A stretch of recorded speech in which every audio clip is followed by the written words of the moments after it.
em nome do Instituto Nacional para a Reabilitação, damos as boas-vindas a todos e a todas nesta sessão de apresentação da dissertação de mestrado Sustentabilidade Económico-Financeira das Instituições Particulares de Solidariedade Social de Paralisia Cerebral.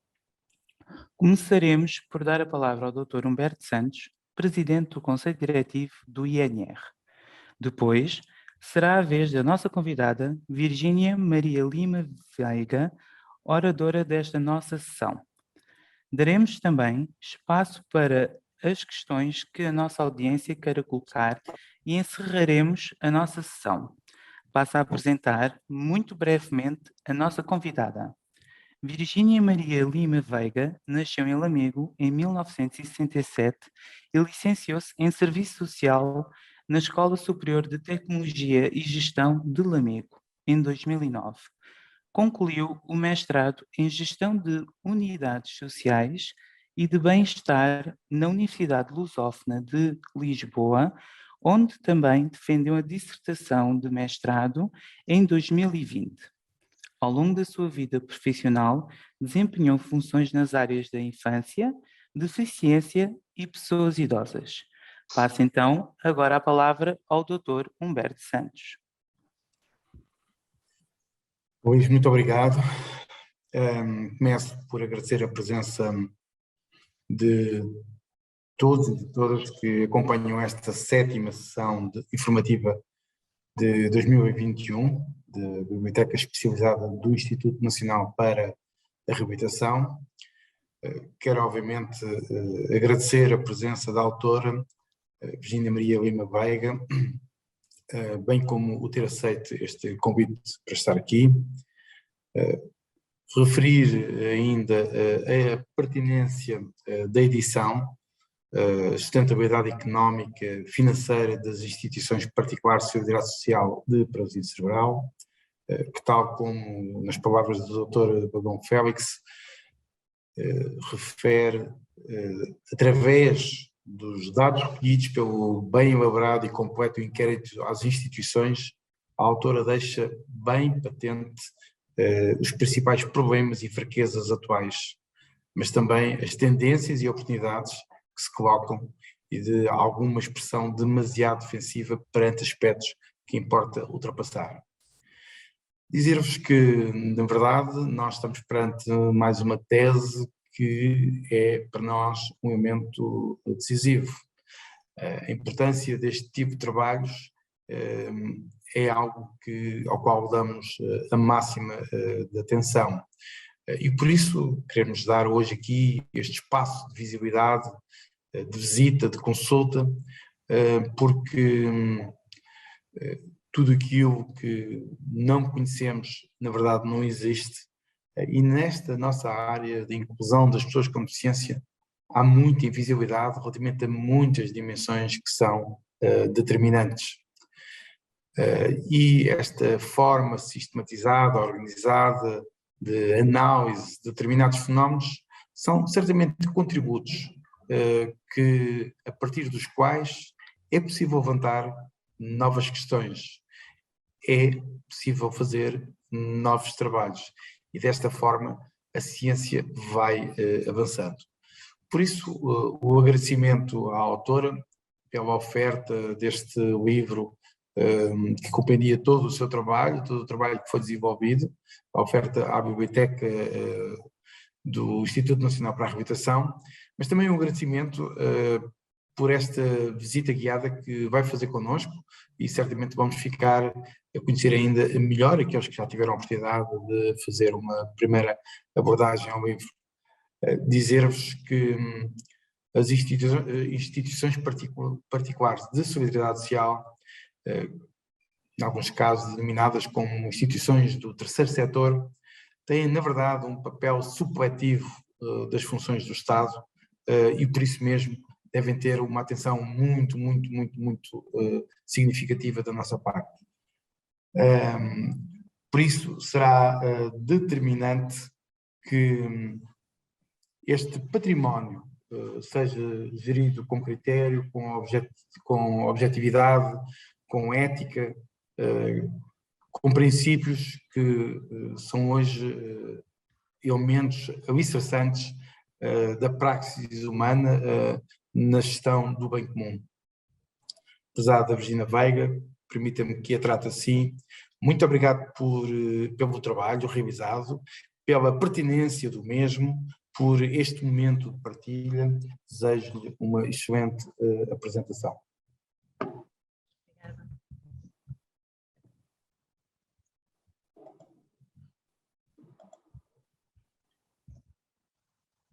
Muito boa tarde a todos.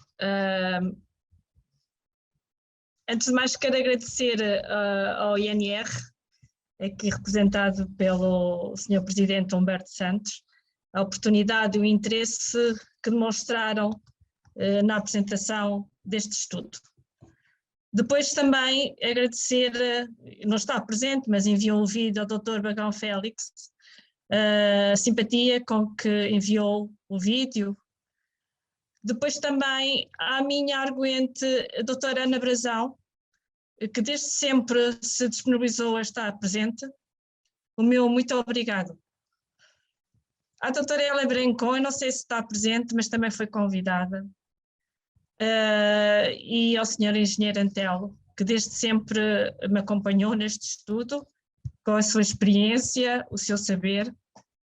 Muito obrigada. Obrigada a todos também. Passando propriamente à apresentação da minha dissertação, peço desculpa por este bocadinho, só vou buscar.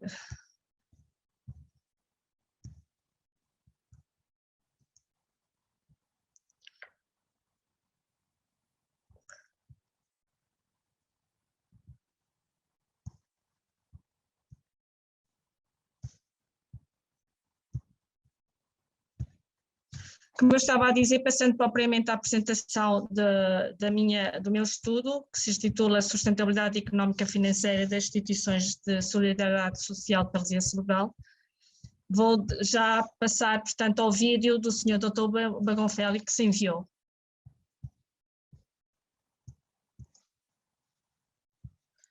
Portanto, como eu estava a dizer, eu vou passar novamente o vídeo porque tive aqui um problema no carregamento da página inteira. Não podendo estar presente na apresentação do livro da doutora Virginia Veiga, quero aqui deixar algumas palavras, para além do prefácio que escrevi com todo o gosto e alegria, e do modo como pude ler com atenção, também refletir, também beneficiar da partilha da sua investigação, do seu conhecimento, da sua capacidade de lucidez e discernimento perante questões que são mais complexas do que às vezes parecem. O seu trabalho refletido neste livro é um trabalho corajoso, inovador, autêntico, de grande sensibilidade, e permitam-me salientar apenas uma ou duas questões. Em primeiro lugar, um princípio que perpassa por toda a investigação e, portanto, pelo livro, é a da adoção do princípio da subsidiariedade social. No fundo, numa seção muito resumida, e que aliás é conhecida, mas que evidencia bem o que é que este princípio significa, é o princípio em que nós podemos dizer nada sobre nós sem nós. Ou seja, sem a nossa participação. Neste caso, a participação das pessoas que, segundo uma profunda lógica e ética dos cuidados, devem ser defendidos, promovidos. No fundo, estamos a falar do princípio essencial, o princípio primeiro da dignidade e centralidade da pessoa. Um outro aspecto que gostaria de referir é que este livro, este trabalho, esta reflexão, esta investigação, são apaixonantes na medida em que não apenas teorizam, vão ao encontro de questões práticas, de questões de equilíbrio entre, permitam-me dizer de uma maneira mais alargada, entre a economia da troca em que vivemos e a economia do dom em que podemos ser melhores pessoas, dando-nos aos outros e redistribuindo sabedorias, competências, tempo, persistência, solidariedade, solicitude. Este casamento, esta simbiose, esta sinfonia bem orquestrada que a doutora Virgínia Veiga nos disponibilizou através deste livro permitam-me dizer sem qualquer exagero, uma prestação de serviço público no sentido da promoção do bem comum. Há outro aspecto, finalmente, que queria referir e que, de algum modo, tinha já implicitado no prefácio que tive o gosto e a alegria de fazer, é a tentativa de se perceber que, através de todas estas variáveis, nas instituições de solidariedade social mais gerais ou mais focadas, está, ou deve estar, a ideia de que não devemos sucumbir a dois vícios da relação entre diferentes entidades, designadamente o Estado e as instituições. O vício ou o inconveniente da burocracia social, ou seja, do divórcio entre os fins que queremos alcançar e os meios que temos ao nosso dispor, e também da tecnocracia social. A solidariedade não é uma tecnicalidade, não é uma técnica, é um valor, é um dom, é um princípio regulador da vida social e do ordenamento da vida social. E nesse sentido, também a tecnocracia social pode ser atrativa, mas ela por si não resolve nenhum problema. Às vezes até complica. E o que é a tecnocracia social? É não já o divórcio entre os fins e os meios, mas a própria supremacia dos meios, dos instrumentos, às vezes dos aspectos meramente formais desses meios, sobre os fins que uma instituição social quer e deseja prosseguir e promover.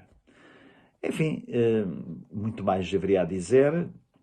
Certamente, se pudesse estar presente, desenvolveria alguns destes aspectos, mas quero felicitar a doutora Virgínia Veiga por este excelente, desafiador e inédito até, em alguns aspectos, do conteúdo deste trabalho, deste livro, desta reflexão, e esperar que ele possa ser um passo no sentido de tornar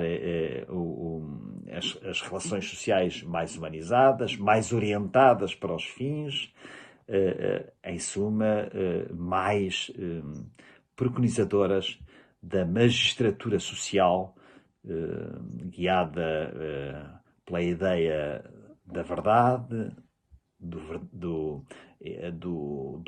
que é bom e do que é belo também na relação entre as pessoas e na relação entre as pessoas ou com as pessoas que têm, em determinados contextos, mais dificuldades. Muito obrigado.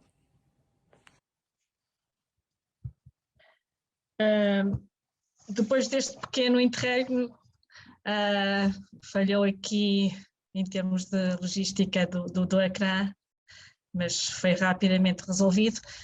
Eu passaria então as palavras ao Sr. José Manuel Entelo, ao Sr. Engenheiro José Manuel Entelo, porque penso que ele tem também algo para dizer acerca deste estudo.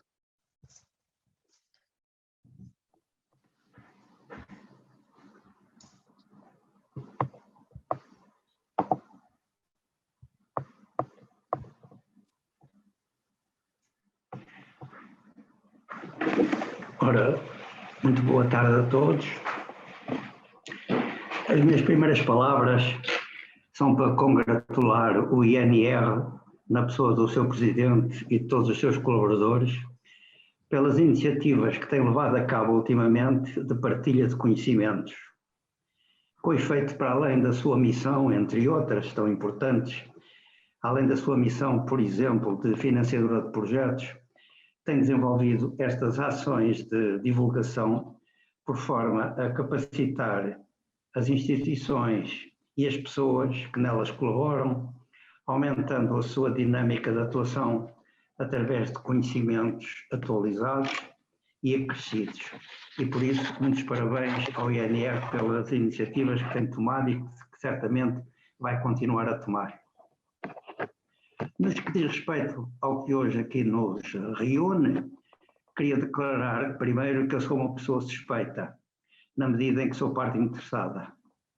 O efeito foi para mim, além de um prazer, uma grande honra ter feito parte do número restrito de pessoas que acompanharam a doutora Virginia Veiga no seu mestrado, no meu caso como co-orientador da sua dissertação.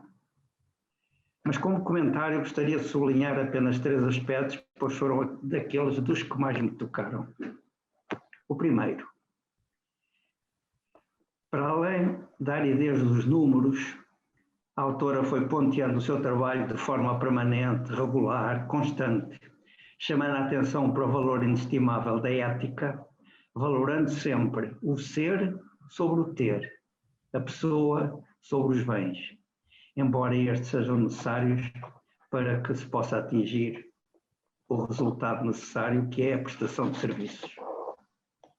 O segundo aspecto, para além da compilação dos dados, estes foram ordenados de uma forma lógica, compreensível, criando uma metodologia fácil de acompanhar, quer para especialistas nas matérias económico-financeiras, quer para as pessoas com formação noutras áreas, como é o caso da maioria das pessoas que trabalham nas IPSS, quer em regime de voluntariado, como, por exemplo, os dirigentes, quer como o pessoal que presta os seus serviços.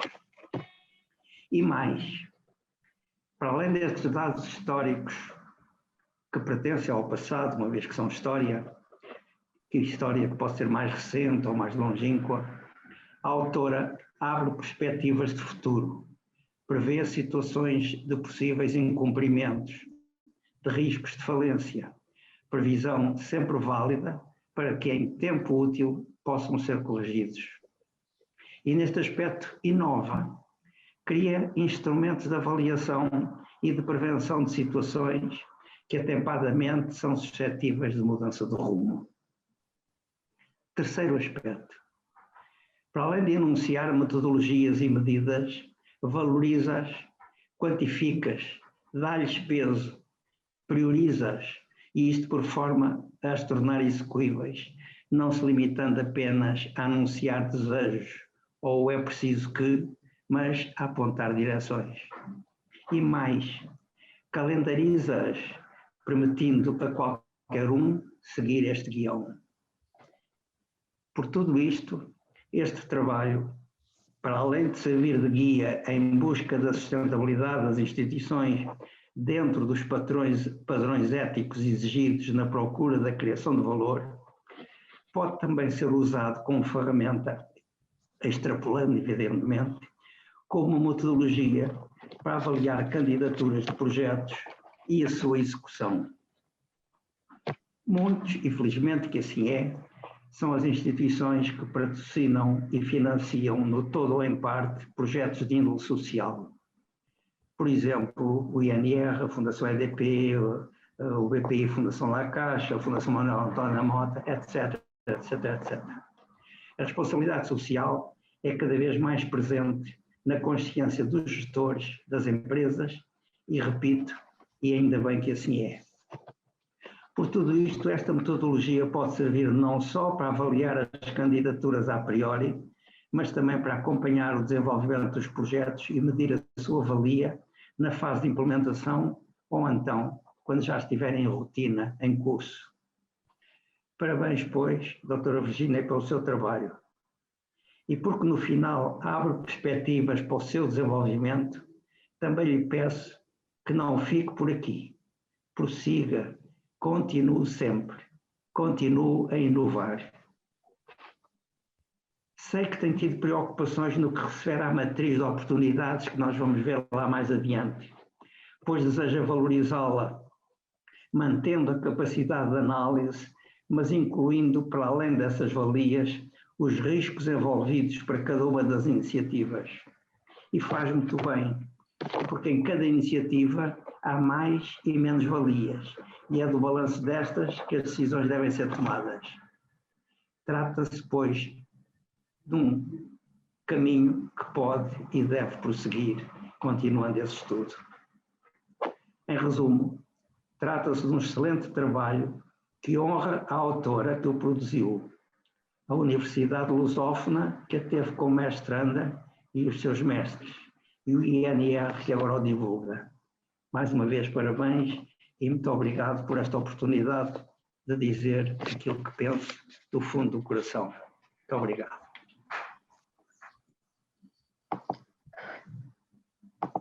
Bom, e depois das palavras do Sr. Engenheiro Entel, vou passar propriamente à apresentação em si. Deixo aqui o site do livro, qual foi publicado a obra, com o número de telefone, para quem estiver interessado. E passando propriamente à apresentação do tema, apenas uma pequena elucidação sobre, sobre a imagem da capa do livro, em que representa uma pirâmide, que eu achei interessante porque acho que qualquer organização se deve erguer à semelhança de uma pirâmide, ou seja, as três bases aqui representadas significam as bases a qual uma instituição qualquer que seja se deve erguer. Tem uma parte que é o capital humano, que sem ela não sobrevive. Depois tem a outra parte que é o capital financeiro, a parte económica financeira, e a outra base é a parte ética. Se uma delas se desmoronar, a instituição poderá estar posta em causa. Foi uma imagem por mim inventada, que achei que se deveria assemelhar a uma instituição. Depois tenho aqui como é que isto foi estruturado, as motivações que me levaram a realizar esta obra. Tive que escolher um tema, não sabia qual era o tema que devia escolher, e então foi a partir do tema que também consegui realizar esta obra. A justificação do tema, o porquê este tema, e depois os objetivos e a metodologia que deveria aplicar, e por fim a análise dos dados e as recomendações. As motivações para esta investigação foram sobretudo pessoais, porque embora eu tivesse já a licenciatura, quis aprofundar os meus conhecimentos e com a concretização do mestrado deu-me uma imagem bastante alargada de como esta parte da gestão funciona. E acho que para qualquer pessoa que esteja à frente de qualquer instituição, a parte da gestão é muito importante. Depois a parte académica também, porque a nível de PSS, nomeadamente a paralisia cerebral, há muitos estudos. Estou-me a lembrar que ainda no ano passado foi realizado um mestrado na área dos direitos da pessoa com deficiência, mas na parte da sustentabilidade acho que não foi feito. A não ser que a CNIS fez qualquer estudo, mas fora disso não tenho qualquer outro conhecimento. E depois também a parte social, porque este mestrado poderá servir de alguma maneira como um guião de consulta para que as instituições possam consultar e resolver qualquer assunto a nível financeiro.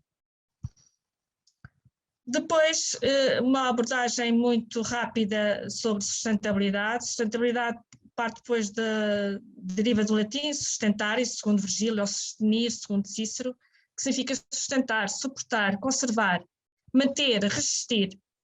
Sustentável é tudo o que é capaz de ser suportado, indo mais além. Depois há outras definições, como Almeida, em que afirma que se deve levar em consideração todos os stakeholders, e aqui entra todas as partes interessadas, desde fornecedores, famílias, colaboradores, voluntariados, toda a gente que interage com a instituição. Sustentabilidade parte depois do diálogo. Diálogo, ouvir as pessoas, a fator primordial, para que a organização consiga implementar uma política necessária à sua sobrevivência. A justificação e a importância do tema.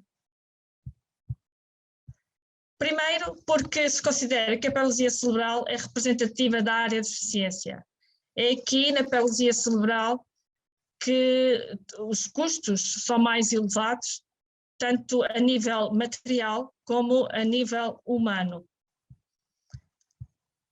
Depois também, a sustentabilidade requer uma gestão que engloba património financeiro, engloba capital humano, engloba parcerias sociais, nunca deixando de lado a sua missão e valores que estão intrínsecos e, por último, os princípios éticos. A ética, pois, o ambiente ético aqui representado. O ambiente ético que gera confiança nos utentes e colaboradores, que leva ao compromisso dos colaboradores e dos seus utentes, que leva depois à satisfação dos seus utentes e, por fim, à qualidade institucional. Eu acho que em qualquer instituição, se houver, pelo menos por ano, uma sessão sobre a Comissão de Ética, que deve estar instalada em qualquer instituição, penso que muitos problemas existentes ao longo do ano seriam resolvidos. Mas nem sei se em todas as instituições há uma comissão de ética.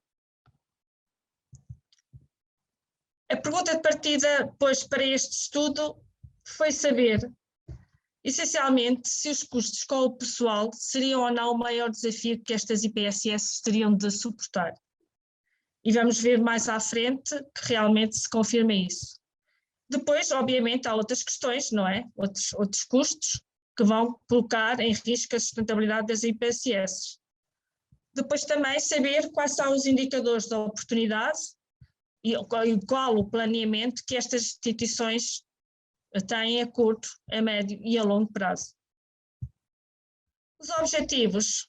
O objetivo geral foi apurar as causas, não é? Que poderão pôr em risco a sustentabilidade. Depois há os objetivos específicos, determinar os principais sintomas de perda da sustentabilidade, apurar medidas corretivas que se propõem para a criação de valor e depois também priorizar as iniciativas e as recomendações que se consideram viáveis para o aumento das receitas e reduzir os seus custos. A metodologia aplicada para este estudo baseou-se nos inquéritos, com 5 quadros. O primeiro quadro dizia respeito aos sintomas de perda de sustentabilidade. O quadro 2 e 3, medidas para o aumento das receitas. O quadro 4, especificamente para as questões éticas. E depois o quadro 5 para as recomendações. A outra metodologia aplicada foi o estudo e análise do balanço de demonstração de resultados do triênio de 2016-2018, que as instituições publicam, são públicas. Portanto, foram estes 2 métodos que foram aplicados. De seguida, interpretou-se os dados para a criação de valor com estas medidas aqui explícitas. E, por fim, a formulação de recomendações, as iniciativas e ações a empreender. Também se realizou uma matriz de oportunidades para implementar essas medidas e depois, por fim, as recomendações. Eu não vou pôr aqui os quadros todos dos inquéritos, vou pôr aqui apenas 2 ou 3. Por exemplo, aqui neste quadro, as respostas que foram dadas pelas 15 instituições, responderam apenas 12, porque 3 não responderam aos inquéritos, mas obtive 80% das respostas. Estes inquéritos, de salientar que foram lançados também a 3 pessoas distintas de cada instituição, nomeadamente o Sr. Presidente, uma diretora técnica e tesoureiro. Portanto, foram 3 pessoas que responderam a cada inquérito que foi lançado, neste caso, às 12 instituições. Então, assim, no quadro 1, denota-se que o atraso no pagamento de salários denota-se aqui com 80%. Nunca pensei que houvesse tanto atraso nos salários nas instituições. Depois aqui para o aumento das receitas também, as respostas que deram, denota-se aqui que desenvolver projetos de responsabilidade social com 88%, seguido de promover projetos inovadores com 86% para o aumento de receitas. No quadro 3, para a eficiência dos seus ativos, salienta-se aqui a implementação de rotinas de controlo de custos, dos seus custos de atividade, com 83%. O quadro ético, todos eles foram unânimes que a redução do quadro pessoal, nomeadamente o técnico, auxiliar ou serviço noturno, não deviam ser diminuídos ou cortados, porque isso poderia pôr em causa o trabalho e a qualidade dos serviços que é colocado aos seus utentes. Quadro 5, as recomendações. Denota-se aqui que melhorar o processo, desenvolver patrocínios aqui com 94%, e melhorar o processo de cobrança com 88% para as recomendações. Depois, para a análise dos balanços de demonstração de resultados, eu poderia pura e simplesmente comparar o balanço e a demonstração de resultados de cada instituição, comparando somente com os dados que são apresentados, mas eu achei por bem realizar uns rácios que assim poderia dar uma imagem mais real de como se situa cada instituição. E assim, à semelhança também do governo, que colocou agora uma matriz também para a análise da situação do Covid, delimitei 3 zonas de risco em elevado, em médio e abaixo. E os indicadores mais indicativos para esta análise dos balanços de demonstração de resultados são estes aqui que se apresentam: indicadores sobre a estrutura financeira, os indicadores de endividamento, indicadores de liquidez e também o ponto crítico de imagem de segurança. Também baseado no estudo do Sr. Zisco de Altman, em que ele analisou as ONGs, não a nível presencial, mas também deu uma perspectiva do futuro de como se poderiam resolver os seus problemas e bem como os riscos de falência. Portanto, estes foram os indicadores mais indicados para a análise do balanço de demonstração de resultados. Eu também não pus aqui todos os quadros do balanço de demonstração de resultados, apenas aqui uma demonstração de uma instituição que está a letra A e a letra B, não é? Por causa relativa à confidencialidade dos dados, em que se nota aqui que esta instituição, a B, está muito bem, em todos os indicadores que foram apurados, está uma instituição boa. Aqui a A também está, tem apenas aqui uma zona a vermelho, que é de ter em conta, aqui no ponto crítico e na sua margem de segurança. Depois da análise deste balanço de demonstração de resultados, chegou-se à conclusão que há uma elevada falta de liquidez em 50% dos casos e, portanto, e que é necessário a criação de valor, portanto, aumento de receitas. Depois também há uma fraca rendabilidade, mas isto também se justifica porque são ONGs, portanto, isto não é para dar lucro, embora tenha uma boa atividade, mas tem uma fraca rendabilidade. Portanto, será necessário aumentar o portfólio de serviços prestados. Depois também, em cerca de um terço delas está em risco médio ou elevado de falência. Não é muito significativo, mas é alguma coisa. Também, como sou curiosa, fui ver o que é que o Banco de Portugal apurou sobre estas IPSS que têm o mesmo CAI. E então denota-se realmente que os gastos com o pessoal, de facto, são os que têm, o que absorvem maior percentagem. E não foi assim muito para além do estudo que realizamos. Portanto, eu tenho aqui 67% de gastos com o pessoal e o Banco de Portugal apurou 61%. Portanto, há uma diferença de 6%, que é alguma coisa. Portanto, significa que estas APPCs, de facto, têm custos bastante elevados com o pessoal. Fornecimento de serviços externos também, com alguma percentagem. E depois subsídios à exploração também, 83%, e o Banco de Portugal com 63%. Portanto, são médias que andam lado a lado. Aqui as recomendações para os inquéritos, eu resumi-os todos aqui neste quadro. Para o aumento da receita, para o aumento da otimização das margens, para a eficiência dos seus ativos e para a eficácia organizacional. Por exemplo, o aumento das receitas, temos promover projetos inovadores, a otimização da margem, temos, por exemplo, centralizar as funções de compras, a eficiência dos ativos, renunciar dívidas, por exemplo, e na eficácia organizacional, implementar, por exemplo, uma certificação de qualidade. E para implementar estas recomendações, achamos por bem também realizar uma matriz de oportunidades, em que se colocaria os benefícios esperados e a complexidade da implementação dessas medidas. Por exemplo, aqui nas oportunidades de curto prazo, por exemplo, o número 2, se formos ver o número 2, diz respeito a promover projetos inovadores. Ora, estes projetos inovadores, temos que analisar bem se são projetos que têm custos elevados ou não. Portanto, ficaria aqui neste primeiro patamar. Por exemplo, o número 18 que diz respeito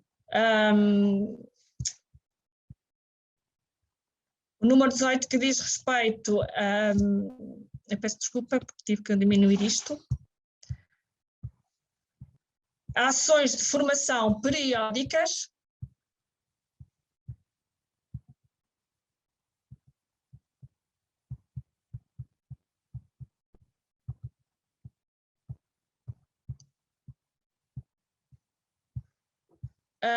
Ficaria também neste patamar, porque também não requer custos elevados ou grandes dispêndios financeiros.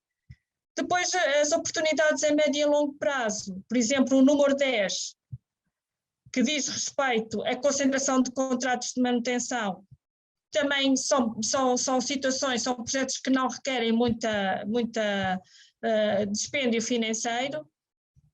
Ficaria nesta oportunidade a médio e longo prazo. E depois também a avaliar caso a caso. O número 7 diz respeito a centralizar funções versus contratação externa, ou seja, teria que se analisar se vale a pena concentrar contratos ou se vale a pena contratar serviços externos. Portanto, isto aqui são casos a analisar caso a caso. E depois também há as oportunidades a não investir. Oportunidades que requerem custos elevados e, portanto, que as IPSS não suportam. Seria também interessante que cada instituição realizasse um cronograma ou roadmap para a aplicação desses projetos, saber os timings, o tempo que tem para o cumprimento desses projetos, para se organizar melhor, não é? Houve também limitações a este estudo. Como em todos os estudos, há limitações. Limitações que não se conseguiu obter as contas do triângulo dos 3 anos, porque algumas instituições não o colocaram, e não responderam aos inquéritos 3 das 15 instituições. As sugestões para futuros trabalhos, alargar o estudo das zonas de risco no intervalo superior a 3 anos, eu fiz de 16 a 18, mas para futuros estudos poderão alargar os anos. Avaliar outros rácios e indicadores, eu coloquei aqueles rácios por deixar os mais indicados, mas para futuros gestores poderão colocar outros rácios, obviamente. E depois também elaborar um manual de procedimentos para a utilização dos gestores e decisores das IPSS, para detentarem a tempo útil as dificuldades que possam surgir. As conclusões a que eu cheguei deste estudo. De uma maneira geral, todas elas estão relacionadas com problemas relativos à área económica, financeira e de gestão. Constatou-se ainda que, com o apuramento dos rácios e indicadores, há implícita a necessidade da criação de valor através de medidas específicas e que, de uma maneira geral, todas elas ainda continuam a ser subsídio-dependentes do Estado. Observaram-se ainda, em relação às questões de natureza ética, que todas elas reforçaram a necessidade da não existência de medidas que pudessem colocar em causa a qualidade de vida do utente. Algumas referências bibliográficas e termino com uma reflexão deste poeta, Johann Schiller, em que diz que não temos nas nossas mãos as soluções para todos os problemas do mundo, mas diante de todos os problemas do mundo, temos as nossas mãos. Grata pela vossa atenção e termino a minha apresentação. Muito agradecemos a sua excelente intervenção, doutora Virgínia Veiga. Vamos agora dar a oportunidade aos nossos participantes, pelo que agradecemos que nos coloquem as vossas impressões no chat sobre esta apresentação e que comuniquem as questões que vos surgiram ou que as dirijam à nossa convidada, ligando o microfone e a câmara para o efeito.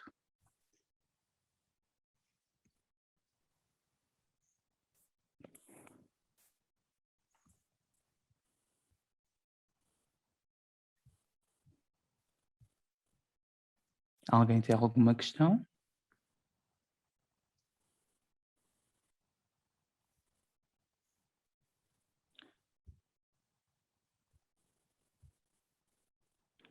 Penso que a apresentação da doutora Virgínia foi bastante esclarecedora.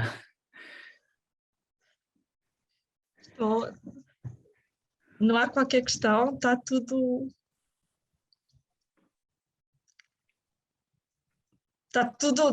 satisfeito com a apresentação, pelos vistos. Virgínia, boa tarde, mais uma vez. Em primeiro lugar, parabenizá-la pelo trabalho de investigação académica que me parece relevante, como já aqui foi dito por várias partes, e que tem todo o interesse da nossa parte. Dizer aos nossos leitores que esta edição também está disponível na biblioteca, depois da oferta que nos foi realizada e que pode ser consultada através da Biblionet, no nosso site, e pode ser requisitada para empréstimo, para a sua leitura, a sua consulta. E também perguntar relativamente aqui às questões que levanta, às recomendações que faz para próximos estudos, se nos queria deixar alguma mensagem particular sobre o seu trabalho, porque de alguma forma no último slide apontou pistas, certo? Mas há aqui alguma mensagem que eu gostasse de destacar? Eu sei que temos aqui várias pessoas a assistir, algumas das pessoas com responsabilidades na área da paralisia cerebral. Aqui há alguma mensagem que gostasse de partilhar connosco? Sim, gostaria. Em relação às recomendações, pronto, isto está na obra que publiquei, mas eu posso também indicar algumas que nunca é demais. A parte ética, que eu acho que é fundamental, e como referi na apresentação, há muitas instituições que a Comissão de Ética não reúnem todos os anos. E isso seria muito importante que reunissem, porque, como disse, há muitos problemas ao longo do ano que, se a reunião ética reunisse pelo menos uma vez por ano, se calhar grande parte desses problemas existentes, estou a pensar em famílias, nas famílias, até alguns problemas que possam existir com os utentes e colaboradores, se calhar essa parte ética iria resolver muitos desses assuntos. E grande parte das instituições, a Comissão de Ética pode estar a falhar, mas se calhar nem sequer reúnem, nem sequer sabem que existem. Estão presentes apenas no papel, mas não colaboram. Portanto, essa seria uma das recomendações e peço mais uma vez desculpa se estou a falhar. Mas sim, a parte ética é primordial. Depois, a nível da implementação dos projetos, e como disse, grande parte destas instituições têm custos elevadíssimos porque requerem muitos meios humanos, técnicos. A implementação de projetos também é outra das recomendações que eu achava interessante verificar a viabilidade delas, porque muitos projetos têm custos elevados e que, de certa forma, não beneficiam os utentes. E se calhar era de estudar caso a caso cada projeto a ser implementado, ou também verificar os serviços que têm, se realmente eles são aplicados aos utentes ou não, e se vale a pena continuarem com esses serviços. E qual é o benefício que traz a curto, a médio e a longo prazo para a qualidade e bem-estar dos nossos utentes. Assim, em modo geral, é assim. Obrigada, doutora Virgínia. Esta questão dos benefícios, não é? Numa casa como o Instituto Nacional para a Reabilitação, cujo benefício que almeja, de facto, é que as pessoas com deficiência tenham as melhores respostas, tenham a sua inclusão garantida, e aquilo que contamos com a importância das instituições particulares de seguridade social, que nos ajudem para que de forma participada todos consigamos levar isto a bom porto, não é verdade? Que cada vez mais a inclusão seja uma realidade, a participação seja transversal.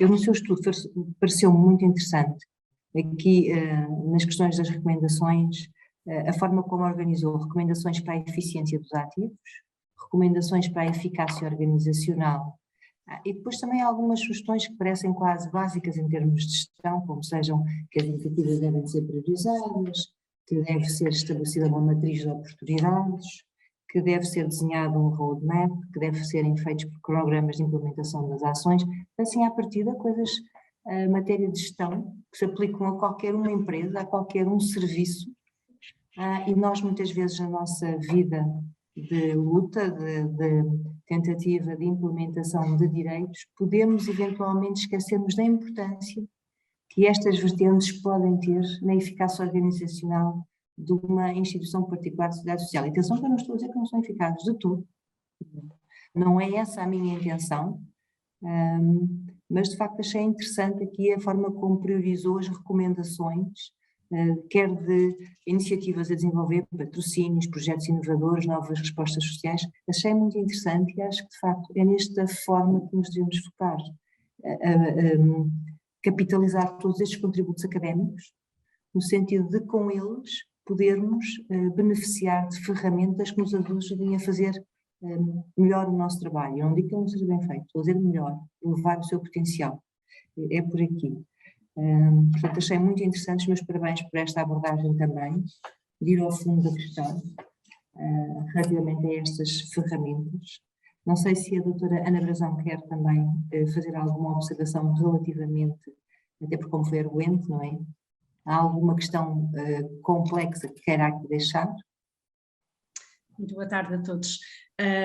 Não, de maneira nenhuma. Eu queria apenas felicitar novamente a Virgínia e dizer que foi um prazer e uma honra arguir o trabalho que ela fez.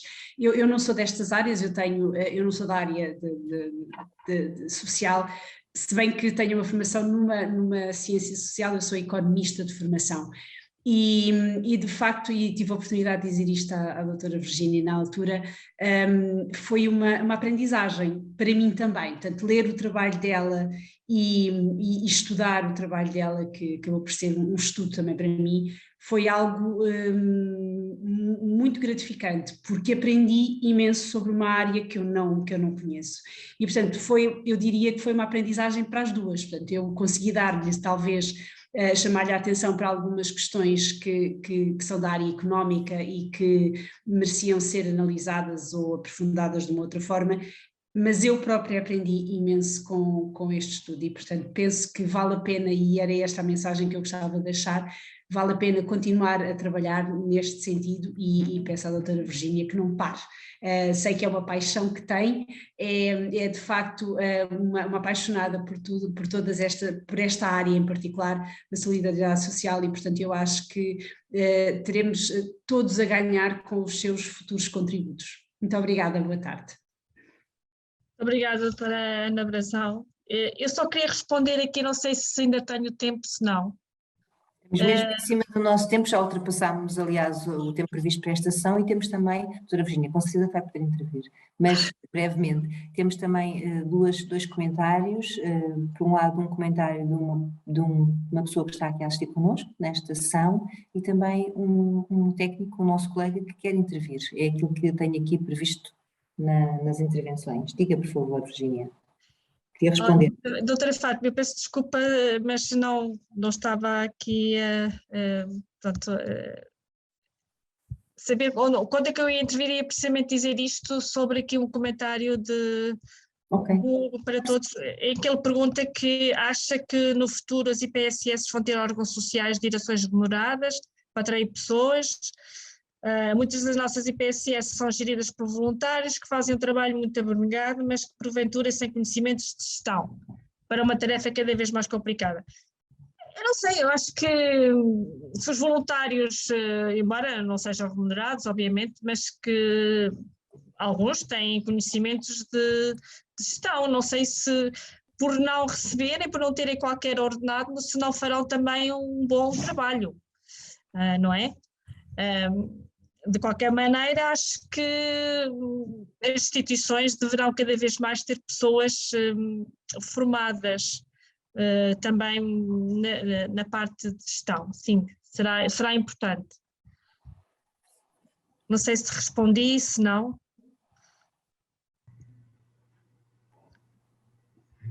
Doutora Virginia Veiga, ainda temos aqui então, além desta questão colocada pelo participante Hugo, temos então aqui o nosso colega Adalberto Fernandes, que ele quer intervir. Muito obrigado. A minha intervenção é, primeiro ponto, muitos parabéns. No complemento da sua última resposta, penso que é muito pertinente uma formação contínua dos nossos gestores associativos, mas a minha nota final e mais importante, esta sessão foi muito oportuna para comemorar hoje o Dia Mundial da Ciência e o Dia Nacional da Cultura Científica. Penso que, desta forma, o Instituto Nacional para a Reabilitação significou o apreço que tem por esta efeméride e o seu estímulo à investigação e à ciência, e com o contributo precioso da doutora Virginia Veiga, e continuo a explorar esta matéria. Muito obrigado. Obrigada, doutor Alberto Fernandes. Eu não sei se vou poder continuar ou não este estudo, de qualquer maneira, olha, fica lançada a obra.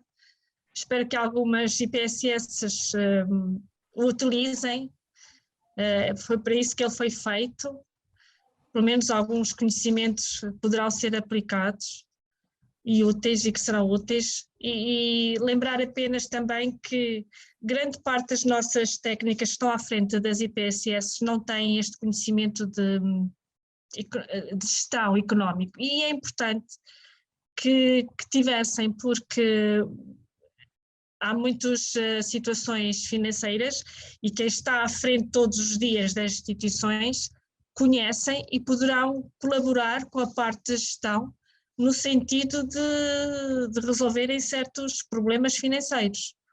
E foi isso que me levou a seguir este mestrado em gestão de unidades sociais e de bem-estar, porque grande parte das assistentes sociais que estão à frente das IPSS não têm este conhecimento de gestão, e é importante. Para mim foi muito bom, deu-me um conhecimento muito abrangente desta parte de gestão, de económica financeira, e por isso valeu a pena todo este esforço. Muito obrigada. Doutora Virginia Veiga, umas últimas palavras de novamente agradecimento pela sua disponibilidade, por nos trazer aqui esta discussão e esta apresentação.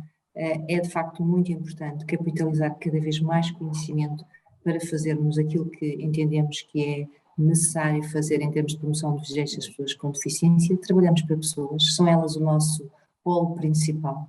As pessoas, as suas necessidades, aquilo que temos de facto de trabalhar todos para que a sociedade seja cada vez mais de todos e para todos.